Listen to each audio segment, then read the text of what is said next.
विद्यार्थी मित्रांनो, आपल्या या चॅनलवर तुम्हा सर्वांचं स्वागत आहे. तर येणाऱ्या जे काही आपला इंग्लिशचा पेपर आहे, बोर्डाचा 10वीचा इंग्लिशचा पेपर, त्याबद्दल आपल्याला पेपर कसा सोडवायचा त्या बाबतीत ज्या काही मेन टिप्स आहेत त्या आपण या व्हिडिओमध्ये पाहणार आहोत, जेणेकरून तुम्हाला 80 पैकी 75 प्लस गुण कसे घ्यावेत यासाठीच्या ह्या टिप्स आपल्याला मिळणार आहेत. तर व्हिडिओ शेवटपर्यंत पहा, जेणेकरून पेपर कशा पद्धतीने कुठली उत्तर लिहायची, कुठे काय गरजेचं आहे हे तुम्ही पाहिल्याच्या नंतर तुम्हाला सगळं लक्षात येईल. म्हणून व्हिडिओला कुठेही स्किप न करता शेवटपर्यंत पाहण्याचा प्रयत्न करा. यामध्ये तुम्हाला सर्व जे काही पेपर पॅटर्न आहे, कुठे कसला प्रश्न येतो आणि तो कसा सोडवायचा, हे या व्हिडिओमध्ये आपण पाहणार आहोत. आणि मग नंतर दुसऱ्या व्हिडिओमध्ये आपण परीक्षेच्या दृष्टीने रायटिंग स्किल आणि लँग्वेज स्टडी यावरती आपण काही भाग पाहू. तर सध्या आपण आता पाहू की आपल्याकडे जो काही आपला पेपरमध्ये पहिला प्रश्न असतो, तर आपल्याकडे पहिला प्रश्न जो आहे तो असतो लँग्वेज स्टडीचा. आपला पहिला प्रश्न लँग्वेज स्टडी हा 2 भागामध्ये असतो की ए आणि बी. तर ए हा आपल्याला 8 मार्कासाठी असतो आणि बी 2 मार्कासाठी असतो. तर आपल्याकडे हा एक लँग्वेज स्टडी म्हणजे सर्वसाधारण मुलांना सुद्धा पैकीच्या पैकी देणारा भाग आहे. तर आपल्याला काय करायचे असते की लँग्वेज स्टडी मध्ये आपल्याला इथे पहिल्या भागामध्ये एनी फोर असं दिलेलं असतं आणि तिथे आपल्याला 6 प्रश्न दिलेले असतात.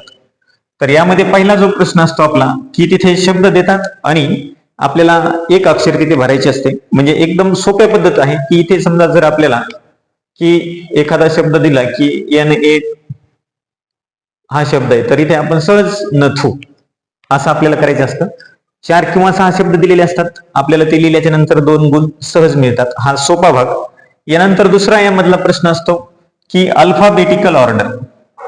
अल्फाबेटिकल ऑर्डर, तर अल्फाबेटिकल ऑर्डर मध्ये हे आपण 5वी 6वी पासून शिकत आलेलो आहोत. तर त्यामध्ये 2 प्रश्न आपल्याला दिलेले असतात. एक एकदम सोपा असतो पहिला की तिथे आपल्याला ABCD नुसार क्रमाने लावायचे असतात आणि दुसऱ्यामध्ये सुद्धा तसंच असतं. फक्त दुसऱ्या प्रश्नामध्ये आपल्याला पहिलं अक्षर प्रत्येक शब्दाचं सारखं दिलेलं असतं, म्हणून दुसऱ्या किंवा तिसऱ्या अक्षरावरून आपल्याला ठरवायचं असतं. तर हे सुद्धा सहज आपल्याला येण्यासारखे आहेत, हे 2 मार्काचे.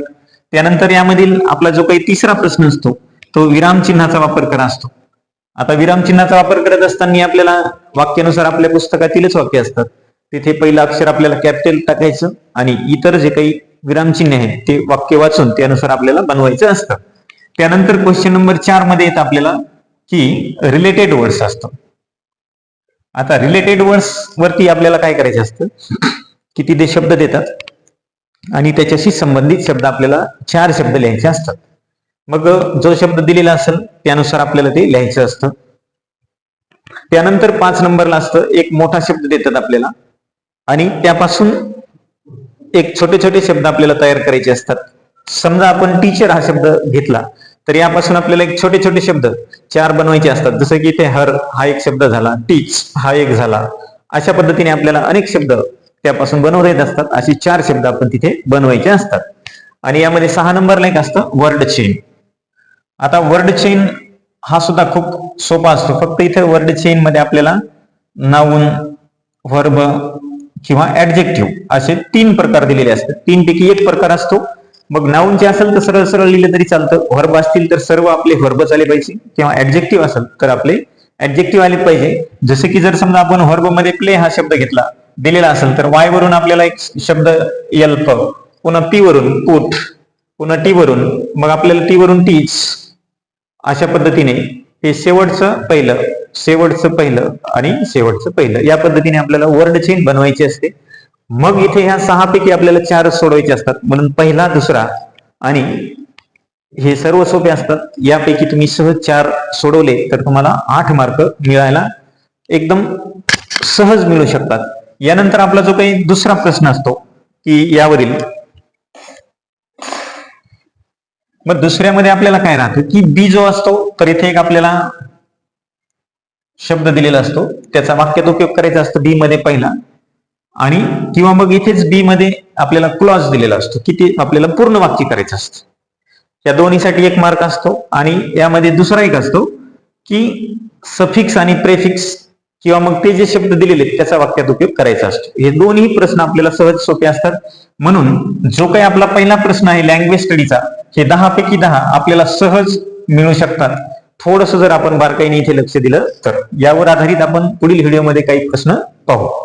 आता आपला क्वेश्चन नंबर 2 असतो, त्यामध्ये सुद्धा ए आणि बी असं असतं, पण इथे आपल्याला सीन पॅसेज असं दिलेलं असतं. म्हणजे सीन पॅसेज म्हणजे हा एक 10 मार्कासाठी आणि हा सुद्धा सीन पॅसेज 10 मार्कासाठी असतो. मग या सीन पॅसेज मध्ये आपल्या पुस्तकामधीलच पॅसेज आपल्याला दिलेला असतो. सरासरी आपल्याला काय की स्टोरीवरती एक आणि इतर जे काही शास्त्रज्ञ किंवा काही असेल त्यावरती एक पॅसेज परीक्षेमध्ये सहज विचारला जातो.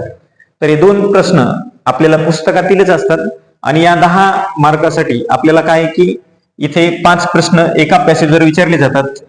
असे 5 प्रश्नामध्ये पहिला प्रश्न आपल्याला ट्रू फॉल्स किंवा कम्प्लीट द सेंटेन्स अशा टाईपचा असतो. हे सहज आपल्याला उत्तर पॅसेज मध्ये सापडतं. दुसरा सुद्धा कम्प्लीट द वेब असतो, पॅसेज मध्ये सहज उत्तरे सापडत असतात. हा प्रश्न थोडा शब्दसंग्रहावर व्होकॅब्युलरीवर आधारित असतो आणि इथे ग्रामर असतो. 4 मध्ये ग्रामरचे 2 वाक्य आपल्याला दिलेले असतात आणि ग्रामर मध्ये करत असताना आपल्याला प्रत्येक पॅसेजवर 2-2 मार्काचं ग्रामर येतं. असे 3 पॅसेज असतात. हे 2 सीन पॅसेज आणि एक अनसीन पॅसेज. तर ग्रामर मध्ये आपल्याला साधे प्रकार जरी तुम्ही केले तर टेन्सचं हमखास एक वाक्य येतं. त्यानंतर क्वेश्चन टॅगचं एक हमखास वाक्य येत असतं आपल्याला क्वेश्चन टॅगचं. त्याच्यानंतर आपल्याला एक्सक्लॅमेटरीचं एक वाक्य हमखास आतापर्यंतच्या पेपरमध्ये विचारलेलंच आहे. त्यानंतर नॉट ओनली बट ऑल्सो.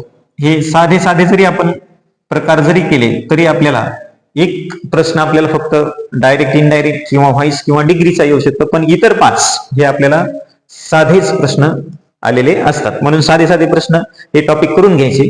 या टॉपिकची लिंक आपल्या व्हिडिओच्या खाली दिलेली आहे. प्रत्येक टॉपिकवरती आपण एकदम सविस्तर स्पष्टीकरण दिलेलं आहे, ते व्यवस्थित तुम्ही त्या लिंक वरून पाहू शकता. आणि हा क्वेश्चन नंबर 5 असतो पर्सनल रिस्पॉन्स. म्हणजे इथे आपल्याला त्या पॅसेजवर आधारित प्रश्न विचारलेला असतो आणि त्याचं उत्तर आपल्याला मनानच लिहायचं असतं. आता आपण सीन पॅसेज बद्दल पाहिलं 10 आणि 10, 20. तर इथे आपल्याला जास्त तर नाही, परंतु थोडं व्यवस्थित लिहिलं तर सर्व प्रश्न सोडवता येतात. यानंतर आपल्याकडे क्वेश्चन नंबर 3 असतो. क्वेश्चन नंबर 3 हा पोयमवर आधारित असतो. मग पोयमवरती आधारित 2 आपल्याला विचारतात 5-5 मार्कासाठी, ए आणि बी. इथे आपल्याला एका कवितेवर आधारित 3 प्रश्न विचारलेले असतात. 1-2 मार्कासाठी, त्याच्यानंतर 2 आणि 1. इथे रॅमिंग वर्ड्स विचारतात, इथं कवितेबद्दलच विचारलेलं असतं आणि त्या कवितेमध्ये त्याचे उत्तर आपल्याला सहज सापडतात. आणि हा प्रश्न असतो आपला ऍप्रिसिएशनचा. आपल्याकडे ज्या काही प्रत्येक चॅप्टरमध्ये युनिटमध्ये 2-2 कविता आहेत. 4 युनिटमध्ये आपल्याला 8 कवितेमधून आपल्याला एका कवितेवर आधारित ऍप्रिसिएशन विचारतात. ऍप्रिसिएशन मध्ये आपल्याला 5 मार्कासाठी पहिलं टायटल हा एक पॉइंट असतो. टायटल हे सहज तिथंच दिलेलं असतं, म्हणून याची काही अडचण नाही. त्यानंतर दुसरा पॉइंट असतो पोएट, या दोन्हीसाठी 1 मार्क असतो. त्यानंतर असतं राईम स्कीम असतं, तर हे आपण कवितेमध्ये व्यवस्थित पाहून ठेवू शकतो. त्याच्यानंतर असतं फिगर ऑफ स्पीच, कवितेमध्ये कुठला अलंकार आलेला आहे ते आपल्याला विचारलेलं असतं. आणि शेवटचा टप्पा असतो सेंट्रल आयडिया विचारतात. हे 2 मार्कासाठी असतं आणि हे 1-1 असतं. असे 5 मार्क आपल्याला याच्यावरती आधारित असतात.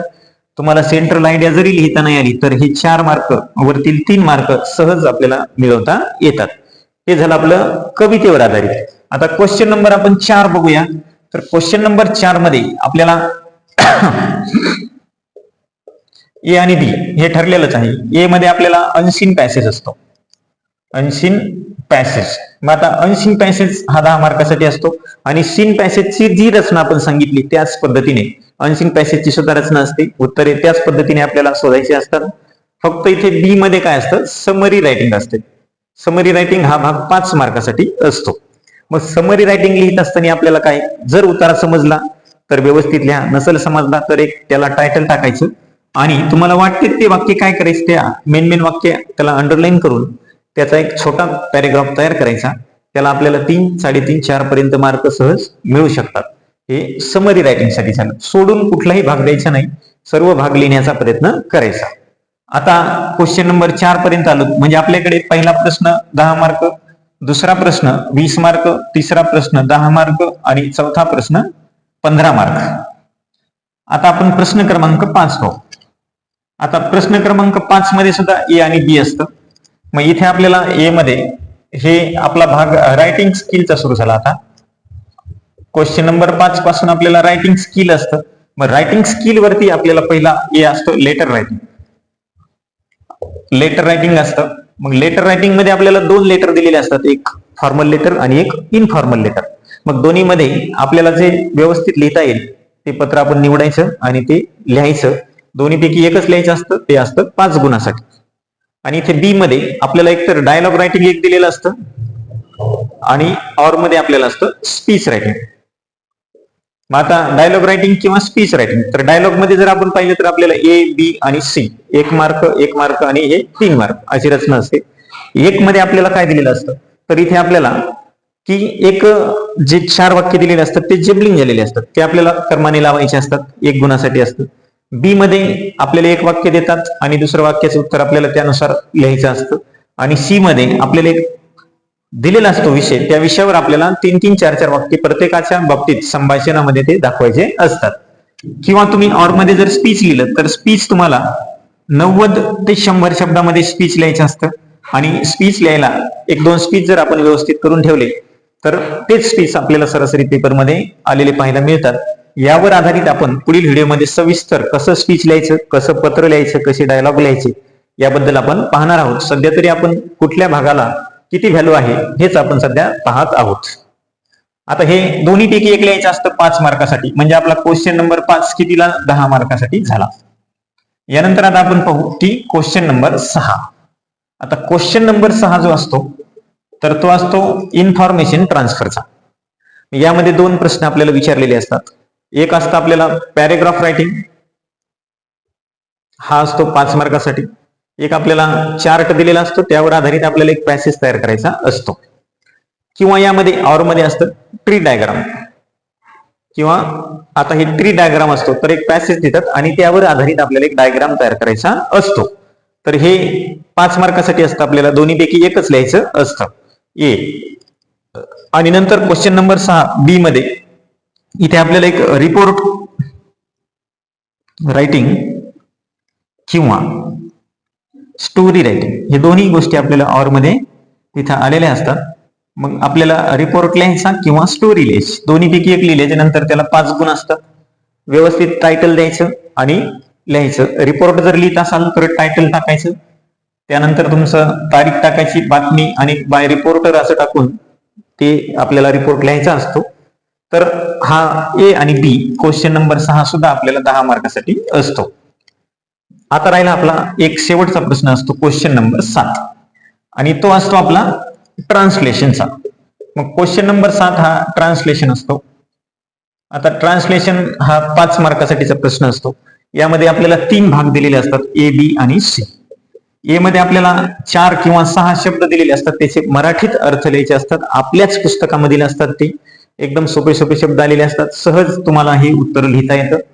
त्यानंतर इथे आपल्याला 4 वाक्य दिलेले असतात, 4 सेंटेन्स असतात, त्याचा मराठीत अर्थ लिहायचा असतो. 2 गरजेचे असतात पण तिथे आपल्याला 4 देतात, म्हणून ते सुद्धा आपल्याला सहज लिहिता येतं. आणि इथे सी मध्ये आपल्याला प्रोव्हर्ब दिलेली असते, म्हणजे म्हण असते, 2 म्हणी देतात, त्याचा आपल्याला मराठीत अर्थ लिहायचा असतो. जसं की आपण पाहिलं तर tit for tat, tit for tat म्हणजे त्याचा मराठीत अर्थ लिहायचा. असे 5 मार्क क्वेश्चन नंबर 7 साठी असतात. तर असे मिळून हे पूर्ण 80 मार्क होतात. तर हे 10, 20, 30, 40, 40, 10, 50, 60 आणि हे 20, 80 मार्क होतात. 80 पैकी आपल्याला 75 प्लस मार्क पडायला काहीच अडचण नाही. व्यवस्थितपणे जर आपण पॅटर्न समजून घेतला आणि त्यानुसार जर अभ्यासाला कमीत कमी वेळेत या थोड्याच दिवसामध्ये आपण तिथपर्यंत जाण्याचा प्रयत्न सहज करू शकतो. म्हणून काही ट्रान्सलेशनचे महत्वाचे 2-3 तुम्हाला पुढील व्हिडिओमध्ये आपण सांगू.